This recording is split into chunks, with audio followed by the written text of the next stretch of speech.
Stéphane Ben-Simon, bonjour. Bonjour. Vous êtes philosophe de formation, vous vous définissez comme un professeur d'indépendance d'esprit, de parole libre et efficace.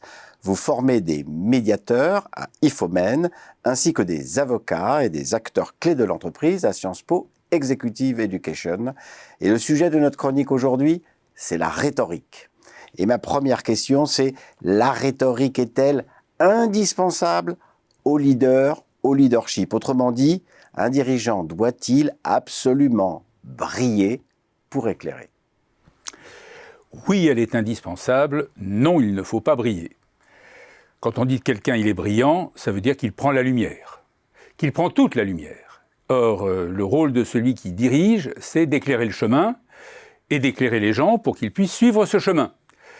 Ce n'est pas d'attirer la lumière sur lui, ce n'est pas une idole que l'on doit vénérer, même si je connais des gens, un certain Éric Jean Garcia, qui parlerait très bien du charisme, de l'aura et de l'importance de cette dimension.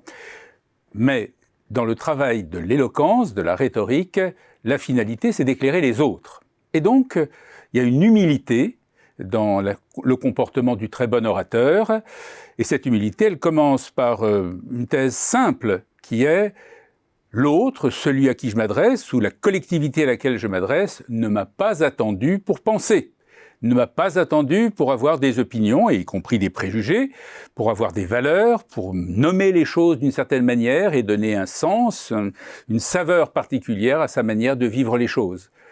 Donc, avec beaucoup d'humilité, je vais aller à sa rencontre, en essayant de faire en sorte que progressivement, il ait envie de m'accompagner sur mon propre chemin. Est-ce que ce n'est pas une façon de briller sans briller? Pardon, c'est... Voyons. Que serait briller sans briller? Oui. S'intéresser beaucoup à l'autre au point que l'autre vous Pour une fois, je vais répondre oui.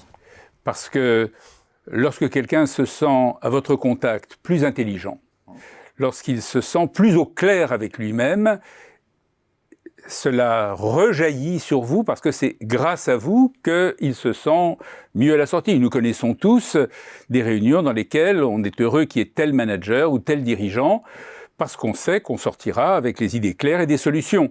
Et tels autres qui vont créer la cacophonie. Et on a tendance à idéaliser cette personne. Voilà. Oui, mais pourquoi pas? Pourquoi ne pas idéaliser? Un idéal, c'est porteur. Et tout ce qui fait que le dirigeant arrive à susciter un élan, une ardeur, un investissement est bon à prendre dès l'instant que ce n'est pas quelque chose d'artificiel et de téléguidé, que c'est au contact de l'autre que je me sens plus fort grâce à lui. Alors, la rhétorique a un peu mauvaise presse. En fait, on la voit un peu comme un vieux mot archaïque. Oui, la science du conflit, la science du confus. J'ai lu ça. La science du confus, oui, pour mieux en sortir. Parce que bien sûr, à chaque instant, nous avons 36 idées dans la tête. Bien sûr, quand je veux faire une offre à un client, à un prospect, j'ai 50 arguments. Je suis tenté de faire un PowerPoint de 40 slides. Je suis tenté de faire toute l'histoire de la société. Je ne sais pas choisir. Et la rhétorique, c'est d'abord cibler, choisir. Qu'est-ce que je dois dire à mon interlocuteur pour toucher le point sensible? C'est un art du dialogue au sens premier du mot dialogue. Dialogue, c'est pas « je vais vous dire quelque chose et vous me direz quelque chose en échange ». Dialogue, c'est chercher une parole dia, un logos dia, transperçant, traversant. Je dois chercher le meilleur coefficient de pénétration dans votre esprit. À quoi serez-vous sensible? Qu'est-ce qui peut vous toucher? Qu'est-ce qui peut vous donner envie de me dire oui? Qu'est-ce qui, dans votre tête, votre cœur, vos tripes, votre portefeuille, votre compte en banque, peut susciter une émotion qui fasse que vous disiez tiens, vu comme ça, ma foi, cela pourrait m'intéresser. Est-ce que c'est une technique, la rhétorique? Oui. Par exemple? Par exemple, quand quelqu'un est un très bon débatteur, comme le président Sarkozy, mais que ce n'est pas un orateur. Alors, quelle est la différence? Ce n'est pas sa culture. Quelle est la différence? La différence, c'est la capacité au close combat, mais pas au tir à l'arc, à distance, à distance dans le temps ou à distance dans l'espace, avec une grande salle, une grande foule. Le corps à corps, le bras de fer, c'est un art, comme un autre. Et parmi ces arts du corps à corps, il y a aussi, mais je dérive un peu du sujet, mais enfin, il y a la boxe, avec du punch, un bon jeu de jambes. Et puis il y a des arts martiaux, tout dans l'esquive. Eh bien, il en va de même de la rhétorique, qui est l'art de la distance que l'on va essayer de combler avec l'autre. Mais si je m'avance vers vous, votre tendance est de reculer. De quelle manière dois-je me comporter pour que je suscite votre intérêt, votre curiosité, que vous soyez tenté plutôt de vous tourner vers moi, de vous intéresser à ce que je raconte, de vous pencher et de vous rapprocher. Non pas pour que je vous frappe, mais pour que nous soyons dans la même dynamique. C'est cela qui fait la rhétorique.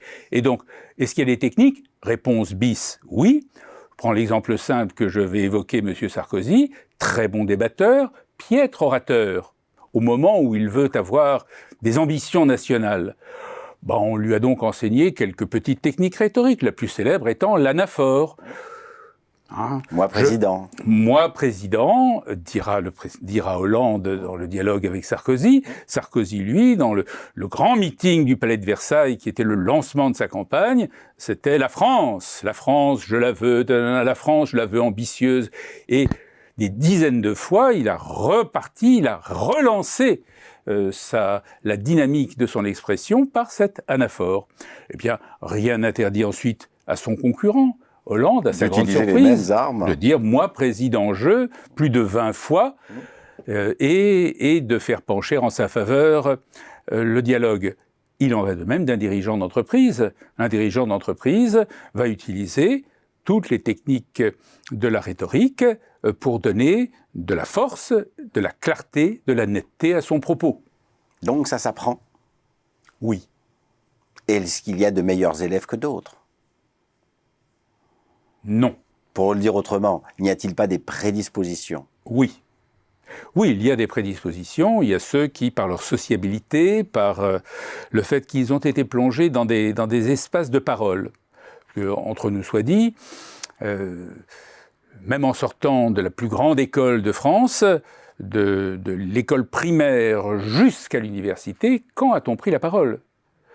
On additionne 20 ans de scolarité, y compris universitaire, mais on additionne à peine quelques heures de parole. Et la encore, récitation. Voilà, quelques récitations, quelques examens où on recrache ce qu'on a appris, donc on n'est pas vraiment entraîné à la parole. Donc quelqu'un qui très jeune a été délégué de classe, quelqu'un qui est entré dans la vie associative, où on doit constamment, puisqu'on n'a aucun pouvoir dans la vie associative, essayer de persuader les autres, d'emporter leur adhésion, oui, celui-là, il a travaillé son capital intellectuel et il l'a orienté vers l'oralité et la rhétorique. On ne voit pas le temps passer quand on parle de rhétorique. Merci beaucoup, Stéphane. Merci aussi.